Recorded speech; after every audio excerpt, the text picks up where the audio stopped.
Hello, you're watching ISTV English News. I'm Kate Mary. Quick look at the headlines first.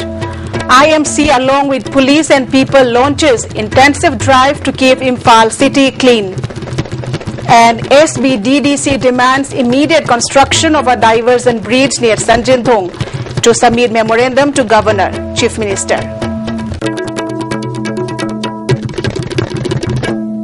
And now the news in detail. A one-day cleanliness drive with the theme Imphal City Bazaar belongs to all of us. Let's keep it clean and safe was held in the city today. Imphal Municipal Council, Manipur Police, women vendors of Ima Kaithil, Kedo, residents of the bazaar areas and other NGOs took part in the cleanliness drive. IGP Manglem Jao, DIG Muiva, Chairperson of IMCA Nimai, Executive Officer NG Uttam, other civil and police officials and councillors of IMC also participated in the drive.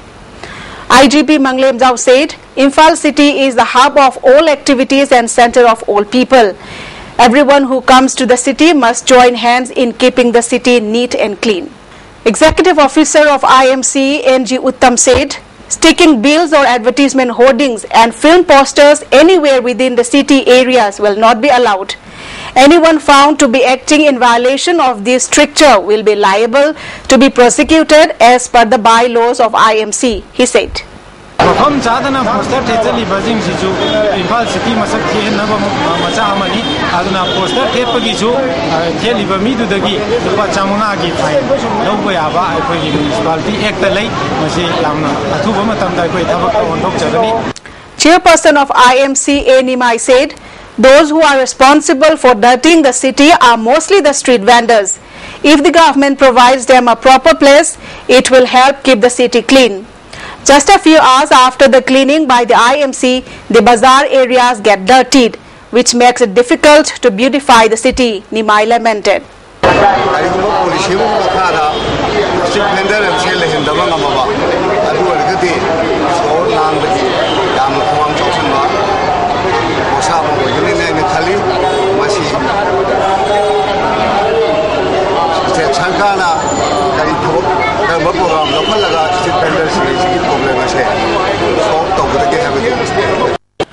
A committee Christian as Sanjinthong Bridge Diversion Demand Committee SBDDC has demanded immediate construction of a diversion bridge near the Sanjinthong Bridge, which is at present under construction, for a convenient thoroughfare for students going to and fro to schools and colleges, for critical patients needing immediate medical attention at Jenims, Reams, etc., for fire victims requiring immediate presence of the fire tenders and various other grievances arising out of dismantling the Sanjinthong Bridge.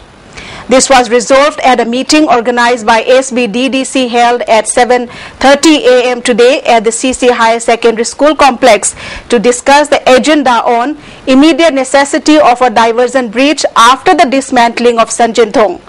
L. Bijoy, P. Yaima, S. Indrajit and S. Sumati Devi attended the meeting as President, Chief Guest and Guest of Honor respectively. Many people, including representatives of various social organizations, students' organizations, and persons from different walks of life were present at the meeting and expressed their opinions.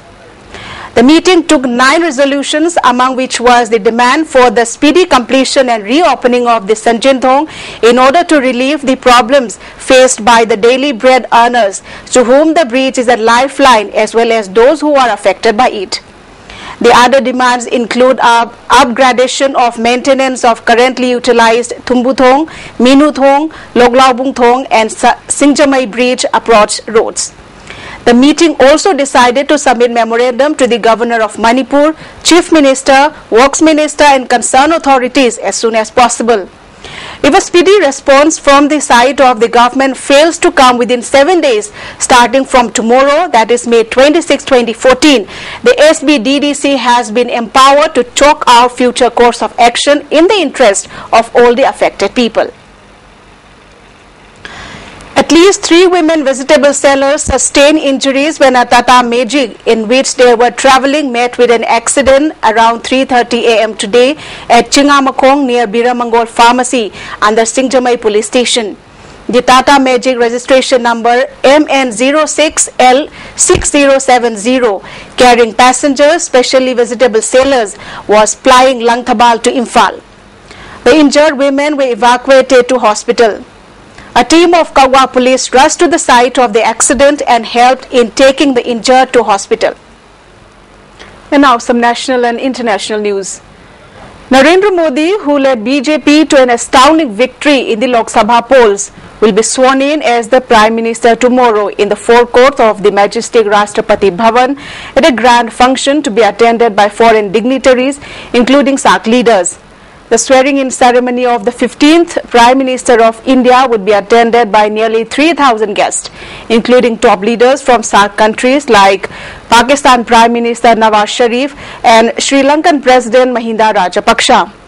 President Pranab Mukherjee will administer the oath of office and secrecy to the 63-year-old Modi and his Council of Ministers in the presence of a host of leaders, including outgoing Prime Minister Manmohan Singh, Congress President Sonia Gandhi and Party Vice President Rahul Gandhi, besides leaders of various other parties and chief ministers of a number of states. Modi's mother Hirabai is also expected to attend the ceremony. Besides Sharif and Rajapaksa, Afghanistan President Hamid Karzai, Bhutan Prime Minister Shering Tobge, Nepal Prime Minister Sushil Koirala and Maldivian President Abdullah Yamin Abdul Gayoom will be among the foreign dignitaries attending the ceremony. Bangladesh will be represented by Speaker Shirin Chaudhuri. This is the first time that the heads of states of SAARC nations have been invited to attend the swearing-in ceremony of the Indian Prime Minister. A day ahead of Prime Minister designate Narendra Modi's swearing-in ceremony, both Sri Lanka and Pakistan has ordered the release of Indian fishermen in their custody. Both Pakistan Prime Minister Nawaz Sharif and Sri Lanka President Mahinda Rajapaksa are being invited for the ceremony. Pakistan will release 152 Indian fishermen, while Sri Lanka will release all Indian fishermen arrested by the Lankan Navy for poaching. Pakistan government has decided to release 152 Indian fishermen and a team from Gujarat has been sent to receive them on the Wagah border in Punjab, a senior state government official said on Saturday. The fishermen will be brought to Verala town in Gir Somnath district, from where they will leave for their native places.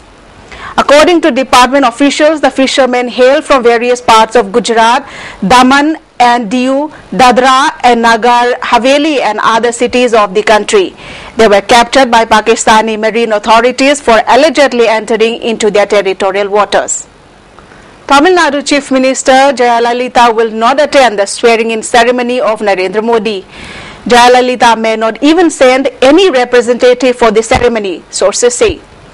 The Tamil Nadu Chief Minister had earlier expressed dismay over Prime Minister designate Narendra Modi's invite to Sri Lankan President Mahinda Rajapaksa for his May 26 swearing-in.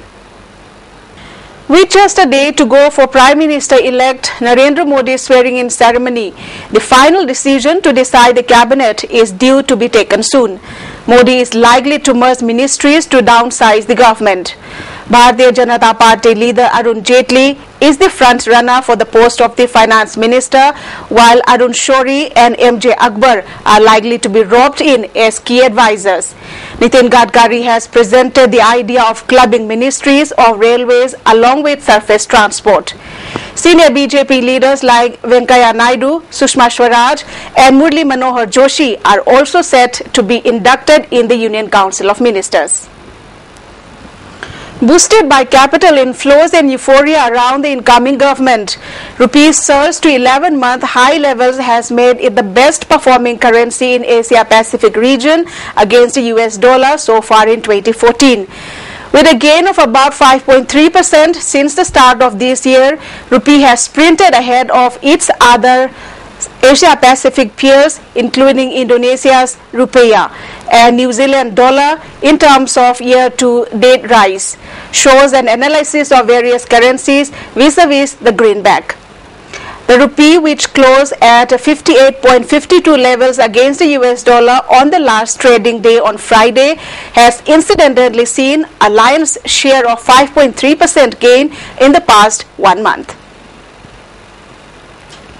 Lashing out at ruthless wonders and spineless creepers for his party's plight, senior Congress leader Kishore Chandra Dio today said the Congress would not have come to such a pass if Rahul Gandhi had ensured implementation of half the promises made after he became vice president.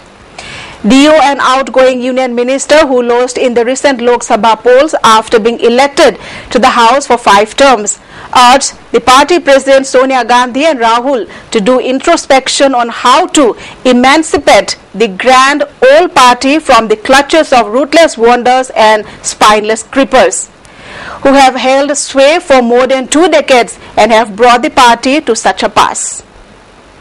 At least 15 people were killed and 5 others remain missing after heavy floods triggered by rains struck South China's Guangdong province. The rainstorms, stated to be once-in-a-century phenomenon, slashed Guangzhou, Zhaoqing and Qingyuan cities and caused floods, house collapses and mud flows, the provincial flood control and civil affairs authorities said. More than 140,000 people were affected, 21,000 were evacuated and 1,143 houses collapsed, the provincial civil affairs department said. Since Wednesday, rainstorms in Guangdong have affected 8 lakh people and caused emergency evacuation of 60,000 people and collapse of nearly 3,000 houses. Provincial authorities have activated an emergency response system and sent working teams and relief materials to the affected areas. Pope Francis has called for an end to the increasingly unacceptable Palestinian-Israeli conflict during a visit to the West Bank city of Bethlehem. His comments came as he met Palestinian leader Mahmoud Abbas as part of a 3-day tour of the Middle East. He is holding an open-air mass for 8,000 local Christians by Bethlehem's Church of the Nativity. The tour's official purpose is to improve ties with the Orthodox Church. And now a quick recap of the top stories at this hour. IMC, along with police and people, launches intensive drive to keep Imphal city clean. And SBDDC demands immediate construction of a diversion bridge near Sanjinthong to submit memorandum to Governor Chief Minister. Well, that's all we have for the moment. Stay tuned and keep watching.